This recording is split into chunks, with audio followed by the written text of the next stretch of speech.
Welcome to the homestead. Glad you're watching. Well, Lee cleared up this area. He did a good job, and now it's my turn to step in. I'm going to continue clearing. I'm going to get the rake out, and we're going to make this a really nice area over here. And so, we got work to do. Let's get busy.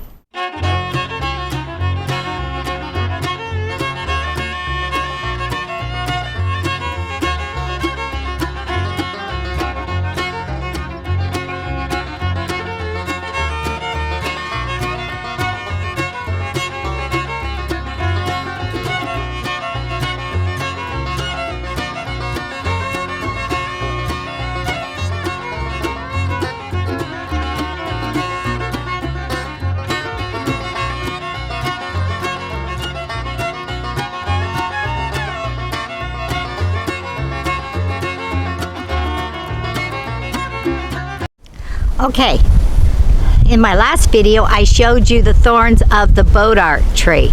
Now, in case you haven't been watching us very long, I want to show you the thorns of the honey locust tree. I think this is a female. It might be a male. I have no idea, but there are differences between the two. This particular one here has these long thorns in clusters that come off of the trunk of the tree. And you can see they're very sharp and very long. Some of them get even longer than others. For example, here's one that's fairly long that was on the trunk of the tree. Others are much shorter, but still not short. Like this one down here is pretty long.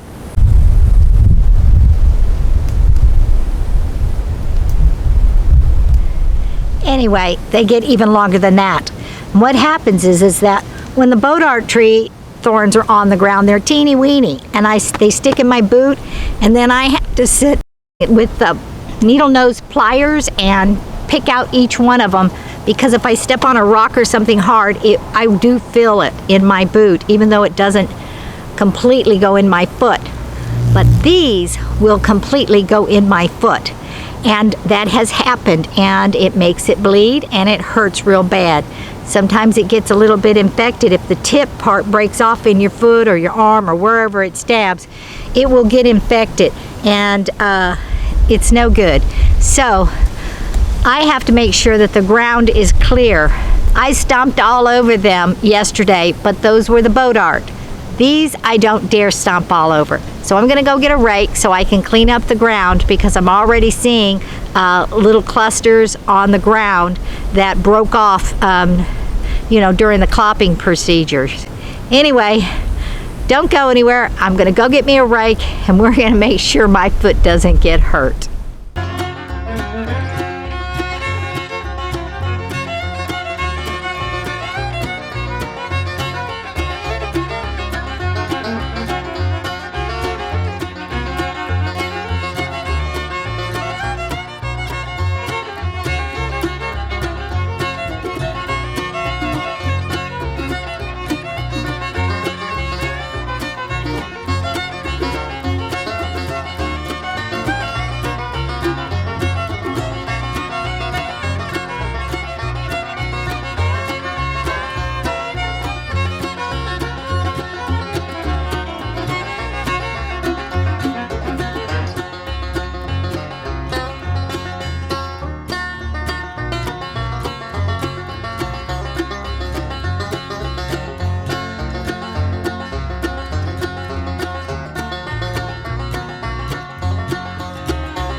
Okay, I got stabbed by one of those needles when I was clopping. Bumped my arm right into it. Got a nice little hole right there. Anyway, as you can see, I'm trying to get the cleared up branches. They're intertwined, and with those spikes, they grab a hold of one another. And the plus is that it's a dead tree, so when you pull on it, they break in a lot of cases.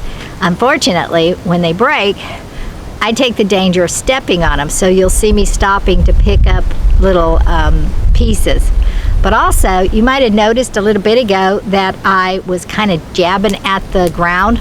Well, I was standing in ants, and that kind of got me because I'm like, uh-oh, because if they were fire ants, they'd be rushing up my clothes. They were not fire ants, and I'm really blessed by that. They didn't swarm when I was poking at the ground, and so they did not get on me, and that is a big blessing, because that would have been serious. I tend to swell up with bites, whether it's a spider bite or a mosquito bite, any type of little bite. I tend to swell up, and if I would have gotten bit by a mess of fire ants, no telling what would happen. I remember the first time we went up to the mountains and I didn't have any mosquito repellent. Now notice, it's not the first time I went in the mountains. It was the first time I went without mosquito repellent, and I had big knots all over my face. It was kind of cool, so I was wearing jacket and long pants. We were also on the motorcycles at that time when we went up there, so I was protected except my face, and big old huge knots from mosquitoes. And if you notice, the second I get bit out here, you hear me say, I gotta go get the mosquito repellent, because I know better. So anyway, I still got a lot of work to do, so let's keep working.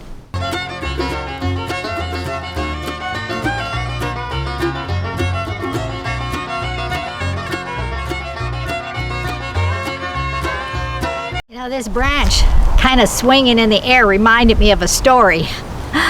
When we were first here on the property, Lee was dropping trees, and I was bent over picking up something, I don't know, and the tree came down. I wasn't cleared, and the end of all these spiky branches just landed on my back. That hurt really, really bad. It was really bad. Check these spikes out.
So,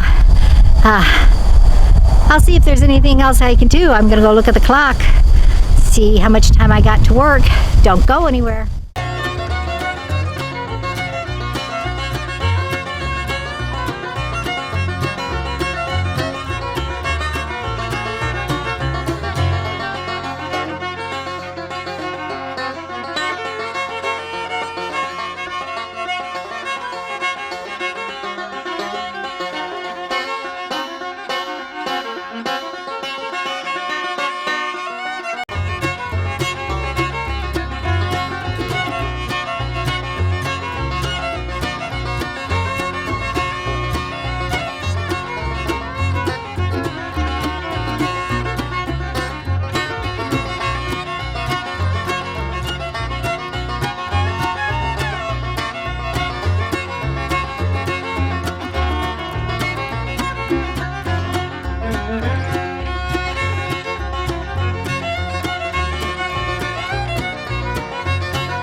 As you can see, I started on another grouping of trees. This one actually has a lot of trees growing up underneath that are fairly big. The tree itself is dead. All the green on it are these trees that have popped up.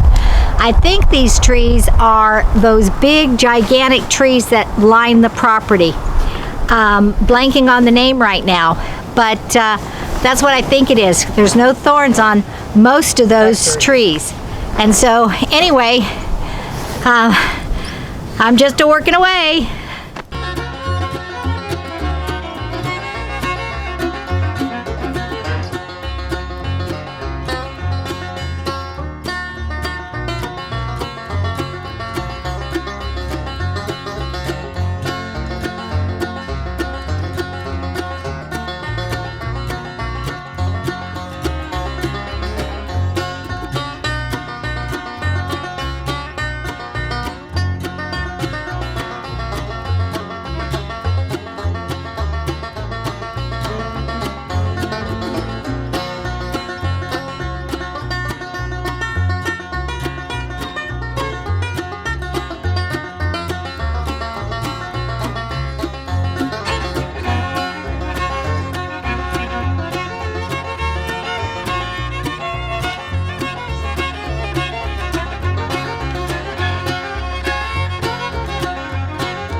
First time I saw one of these vines, it was kind of curling around a tree, and I thought it was a snake, but they're vines. They start off real ropey, and they end up getting harder as they get older, but they wrap up that tree, and it's kind of scary if you didn't know it was a vine. And newbies to the country, what can I say?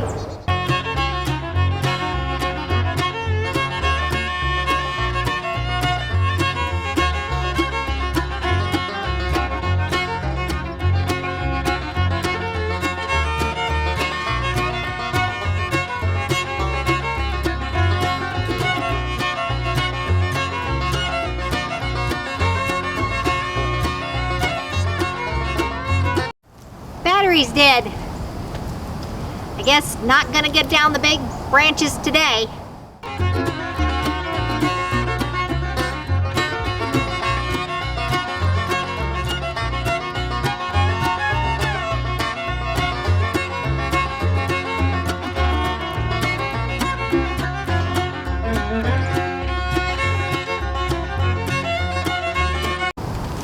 One twig too many.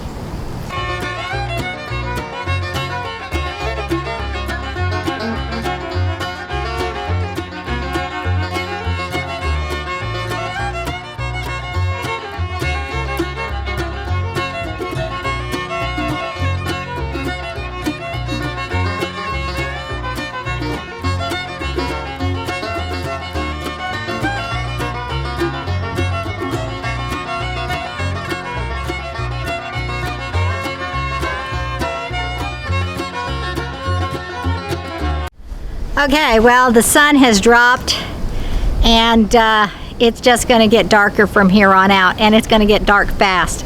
The last video we did in the evening time, it started looking really good because, you know, that sunlight and the shade, it was kind of really hard to see, and then all of a sudden it got duskish, and it was a beautiful video. Looked great until it started to get darker, and it went dark fast. And what happened was I had to do some adjustments to get the color back, and I don't know how well I did, but that's how I got the color back. So I'm not going to wait until it gets to that darkness.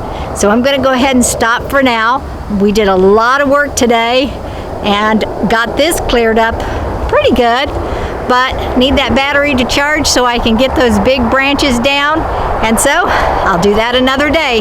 God bless you all. You be sure to like, share, press that notification bell, and subscribe, and we will see you next time on the homestead. And as Lee says, go ahead and comment. Bye-bye now.